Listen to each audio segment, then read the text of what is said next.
दोस्तों, आज का सवाल आया है कि क्या बहुत सारे म्यूचुअल फंड स्कीम बंद हो जाएगी तो हमारे एसआईपी का क्या होगा, और उसका अगर सेकेंड फंड लॉन्च होता है तो क्या हमें डबल एक्सपेंस इशू देना पड़ेगा। तो चलिए इस वीडियो में मैं आपको आसान भाषा में बताता हूं कि देखो, यहां पर मार्केट रेगुलेटर जो सेबी है वो म्यूचुअल फंड कंपनी के सामने ये प्रस्ताव रखे थे कि अगर किसी भी म्यूचुअल फंड कंपनी का कोई भी फंड 5 साल पुराना हो जाता है और उसका यूएम साइज 50,000 करोड़ से ज्यादा हो जाता है तो क्या उसका सेकेंड फंड लॉन्च कर देना एक सही डिसीजन होगा। इस पे सेबी ने इंडिया के बड़े बड़े म्यूचुअल फंड हाउस के सीईओ से, कर्ता धर्ता से, फंड मैनेजर से उनकी राय मांगी है कि आप अपनी राय हमें 8 अगस्त तक दीजिए कि क्या किसी भी म्यूचुअल फंड का यूएम साइज बड़ा होने के बाद उसका सेकेंड फंड लॉन्च करना एक सही डिसीजन रहेगा या नहीं रहेगा।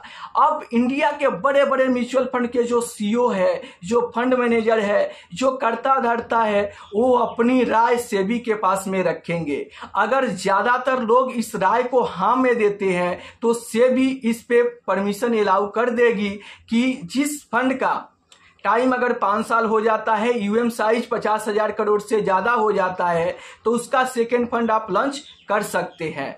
तो अब पहला जो फंड होगा क्या वो बंद हो जाएंगे, बहुत सारे इन्वेस्टर के मन में ये सवाल चल रहा है।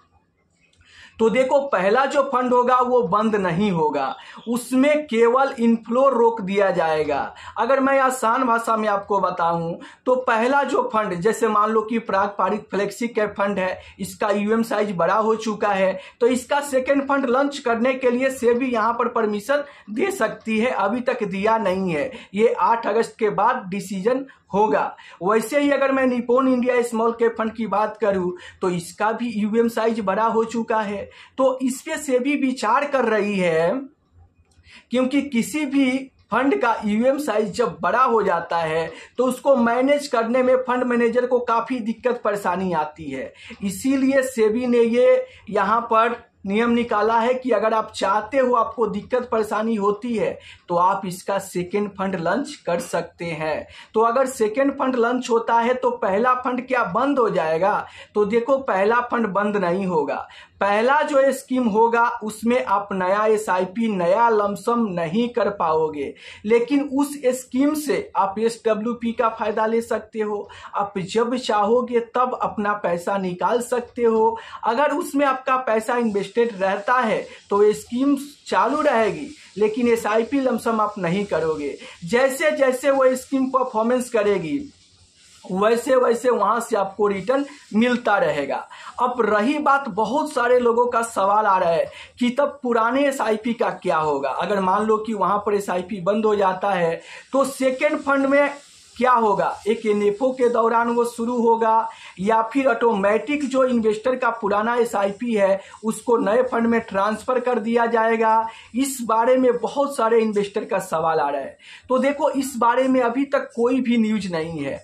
जब कोई भी म्यूचुअल फंड कंपनी किसी भी फंड का, चाहे Nippon India small cap fund हो या पारंपरिक फ्लेक्सी कैप फंड हो या फिर एचडीएफसी मिड कैप फंड हो, किसी भी फंड का सेकेंड फंड जब लॉन्च होगा उससे पहले म्यूचुअल फंड कंपनी इस बात को अपडेट कर देगी कि सेकेंड फंड लॉन्च होगा तो उसके लिए क्या नियम होंगे, क्या शर्तें होगी, क्या वो सेकेंड फंड एनएफओ के जैसा लॉन्च होगा और क्या पुराने एसआईपी को ऑटोमेटिक नए फंड में, सेकेंड फंड में ट्रांसफर कर दिया जाएगा या फिर से इन्वेस्टर को वहां पर नया एसआईपी करना पड़ेगा। इन सारी बातों का अपडेट म्यूचुअल फंड कंपनी पहले देगी, उसके बाद ही सेकेंड फंड लॉन्च होगा।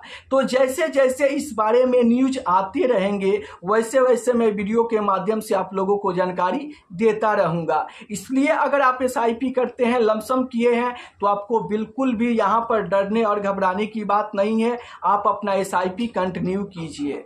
बहुत सारे लोगों का और भी सवाल आ रहे हैं, आप स्क्रीन पर देख सकते हैं।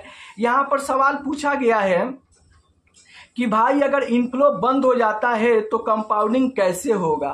तो देखिए, अगर किसी भी फंड का इनफ्लो बंद हो जाएगा तो वो कंपाउंडिंग होगा, क्योंकि वो फंड बंद नहीं हो रहा है, वहां पर एसआईपी लमसम बंद किया जा रहा है। और कंपाउंडिंग कैसे होगा, मतलब कंपाउंडिंग कैसे काम करता है। जो भी पैसा आप इन्वेस्ट किए हो और उस पैसे पे जो भी आपको रिटर्न मिलता है, अगले साल से उस रिटर्न पर भी रिटर्न मिलने लगता है।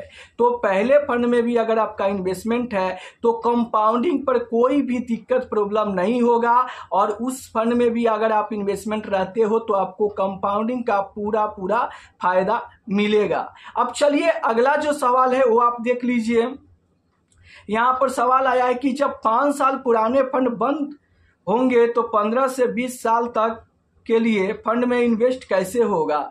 तो देखिए, अगर आप 15 से 20 साल के लिए इन्वेस्ट करना चाहते हैं तो उसी का सेकेंड फंड जो लॉन्च होगा वहां पे आप चाहे तो 15 साल 20 साल तक इन्वेस्टमेंट कर सकते हैं, क्योंकि यहां पर मान लो कि पहला फंड का ईवीएम साइज बड़ा हो गया था, उसका सेकेंड फंड लॉन्च हुआ तो वहां पे आप इन्वेस्टमेंट कर सकते हैं। और ऐसा नहीं है कि वो फंड भी 5 साल बाद बंद हो जाएंगे। अगर बंद हो जाते हैं तो फिर इसके बारे में म्यूचुअल फंड कंपनी आपको अपडेट करेगी कि फिर इसका तीसरा फंड लॉन्च होगा या नहीं होगा।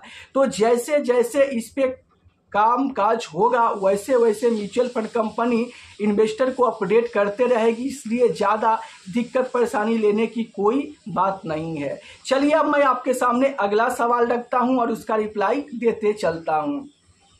तो यहाँ पर अजय दास जी का सवाल आया है, आप देख सकते हैं स्क्रीन पर। मेरा तो ICICI का लार्ज कैप फंड में SIP चल रहा है, क्या मुझे SIP स्टॉप करना होगा या खुद स्टॉप हो जाएगा। अगर मुझे न्यू फंड में SIP शुरू करना रहेगा तो क्या मुझे फिर से रजिस्ट्रेशन करना होगा या ऑटोमेटिक शुरू हो जाएगा, प्लीज बताएं।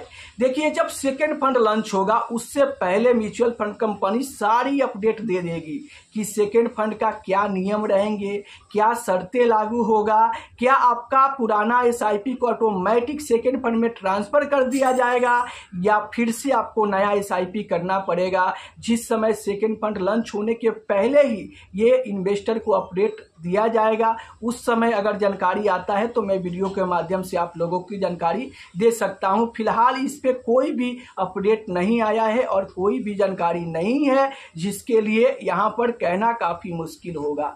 चलिए अब मैं आपके सामने अगला सवाल रखता हूं। तो आप स्क्रीन पर देख सकते हैं, यहां पर सवाल पूछा गया है, बट सेकेंड फंड में इन्वेस्ट करने के बाद invested first and second fund दोनों का एक्सपेंस रेशियो इन्वेस्टर को पे करना पड़ेगा।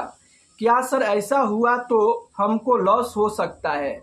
देखिए, यहाँ पर जो सेकेंड फंड लॉन्च होगा तो आपको लगता है कि दोनों फंड में एक्सपेंस रेशियो देना पड़ेगा तो मुझे लॉस हो सकता है, लेकिन बिल्कुल भी ऐसा नहीं है। इसको आप आसान भाषा में समझिए। मान लीजिए आपको 2 लाख रुपया इन्वेस्ट करना है, आप किसी एक फंड में ही 2 लाख रुपया इन्वेस्ट कर देते हैं तो 2 लाख पर पूरा आपको एक्सपेंस रेशियो एक ही फंड को देना पड़ेगा। लेकिन आप उसमें से 1 लाख रुपया ही पहला फंड में इन्वेस्टमेंट किए हैं और उस फंड में SIP लमसम बंद करके उसका सेकेंड फंड लॉन्च होता है और सेकेंड फंड में आप 1 लाख रुपया इन्वेस्ट कर देते हैं तो पहला फंड में 1 लाख किए हैं और सेकंड फंड में 1 लाख किए हैं तो पहला फंड में आपको 1 लाख रुपए पर एक्सपेंस रेशियो देना पड़ेगा और सेकंड फंड में जो 1 लाख रुपया इन्वेस्ट किए हैं उस सेकंड फंड में आपको 1 लाख रुपए पर एक्सपेंस रेशियो देना पड़ेगा। तो जितना आप एक फंड में 2 लाख रुपया इन्वेस्ट करके एक्सपेंस रेशियो देते थे उतना ही एक्सपेंस रेशियो आप अलग अलग 2 फंड में 1-1 लाख रुपया इन्वेस्ट करके एक्सपेंस रेशियो दे रहे हैं। तो ये डबल नहीं लग रहा है, ये जितना एक्सपेंस रेशियो था उतना ही आपको लगेगा और आपको लग रहा है कि 2 फंड हो जाएगा तो दोनों जगह एक्सपेंस रेशियो देना पड़ेगा तो ये डबल होगा। नहीं मेरे बॉस, ये डबल नहीं होगा। आपका जितना पैसा इन्वेस्टमेंट होगा उसी पर एक्सपेंस रेशियो लगेगा और इससे आपको कोई भी नुकसान और लॉस नहीं होगा। आप अपने दिमाग पर जरा जोर डाल के सोचिए कि अगर आप किसी फंड में 2 लाख इन्वेस्टमेंट करते हो तो 2 लाख पर एक्सपेंस रेशियो देना पड़ेगा। अगर 1-1 लाख रुपया 2 फंड में इन्वेस्ट करते हो तो दोनों फंड में 1-1 लाख रुपया पर इन्वेस्ट दे रहे हो तो फाइनली ये निकल के आया कि आप तो 2 लाख रुपए पर ही एक्सपेंस रेशियो दे रहे हो। तो ये डबल कैसे हुआ? बिल्कुल भी डबल नहीं हुआ और बिल्कुल भी इससे आपको लॉस नहीं होगा। तो आशा करता हूं कि क्लियर हो गया होगा। अगर फिर भी कोई सवाल है तो आप कमेंट करके पूछ सकते हैं। फिर मिलते हैं हम नेक्स्ट वीडियो में, तब तक के लिए जय हिंद, जय भारत।